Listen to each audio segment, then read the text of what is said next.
Thank you very much, gentlemen. Splyce showing up on the world stage here in their first game of the day, showing us what we had heard so much about in terms of their play, being able to orchestrate a win with a lead in that mid game. Yeah, Splyce played the mid game just so damn well, but RNG, roll never give up, more like results not guaranteed. I have no idea what they were doing this game. They're so bipolar as a team that you just have no idea what's going to come out. I was going to call them like a coin flip team. You never really know what to get from them, but it's more like rolling a dice and only one side is a victory, because you really cannot tell. When they get that victory, incredible. You'll never see something as powerful as them, but the other 5, disaster. Yeah, they're just so extreme. You know, if they don't win early game, this team falls apart completely. We praised Uzimata a lot coming into this. We talked about the standard laning phase should be in their favor.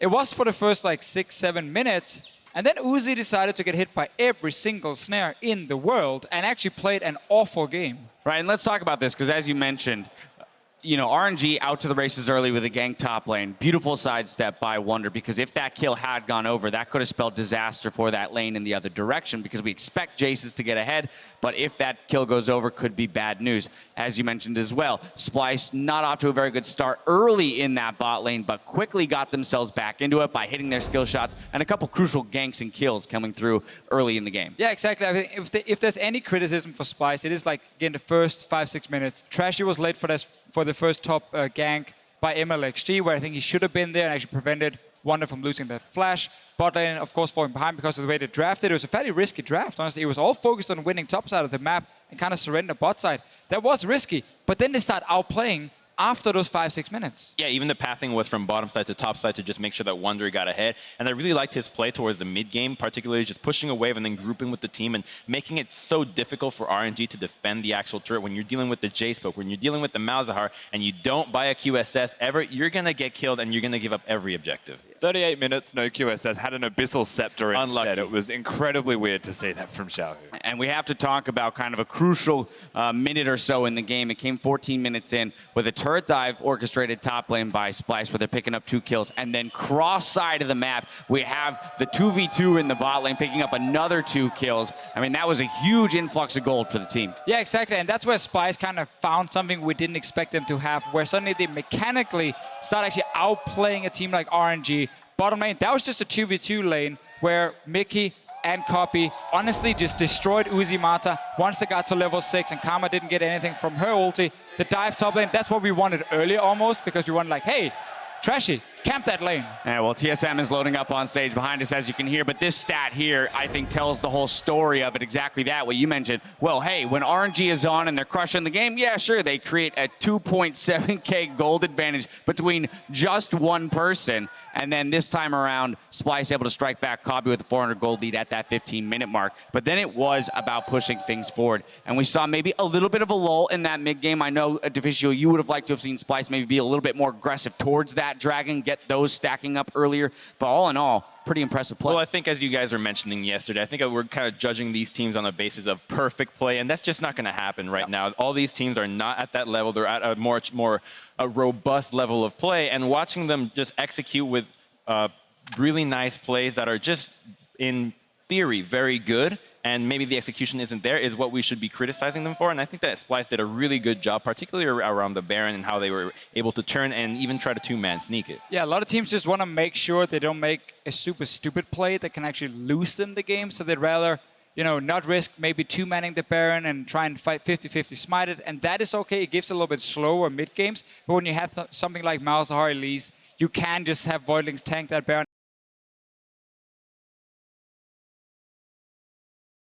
Look at the play around Splyce with that Malzahar, with the Elise Spiderlings, knowing they could start it up time and time again, but still look for fights. I mean, combinations of disrespect aligned as well with good plays from Splyce. We saw the weak early game, maybe questionable decisions, but they bring it back extremely well. It's similar to the first game, but only this time around only one team was firing, and RNG were left respondent every single time.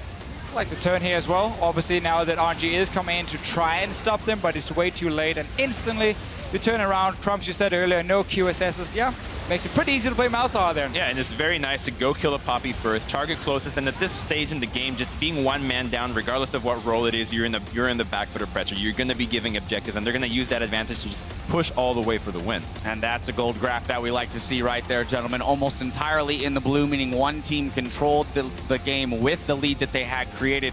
But part of their big advantage there was Wunder in the top lane, and we have to award him player of the game for that crucial sidestep in the beginning, then creating a huge CS advantage for himself in that top lane.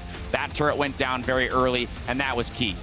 Yeah, that was a pretty big deal in the top lane, both avoiding ganks. I was talking to Deficio during the game about this. The bottom lane of RNG did more damage than the rest of the map. The support did more than everybody but Uzi. That is the sign of the undoing of RNG already. I think the two solo laners for RNG, really, again, we said this before, they didn't play well enough coming into this week, and they're the guys we're looking at. Xiaohu tried his best in mid lane, obviously was camped quite a bit, but then Looper in the top lane did less damage than his support. I think actually Mata was twice above him because there was some trading in the laning phase.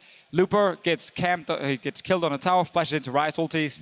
Doesn't work. And finally, Crumbs, let's just talk about what this does to the group, because TSM having dropped that game there to Samsung Galaxy to start off the day made things very scary. But now, Splyce showing very much so that they can take a game off of RNG, perhaps off of all three of the teams ahead of them in the standings. Who knows what's going to happen in our next four? And more important for them is such a good confidence boost, because they were giving so much praise to the Mata and Uzi bottom lane before then. Just being able to solo kill them multiple times is just so fun for you to be able to be in that position and then move on to the rest of the game. And any team that is looking to play them after is going to be really scared, because that was some really crisp mid-game play from them. Well, the stage is set for an exciting day. When we return, TSM returns to the stage to take it on to duke it out with Splyce.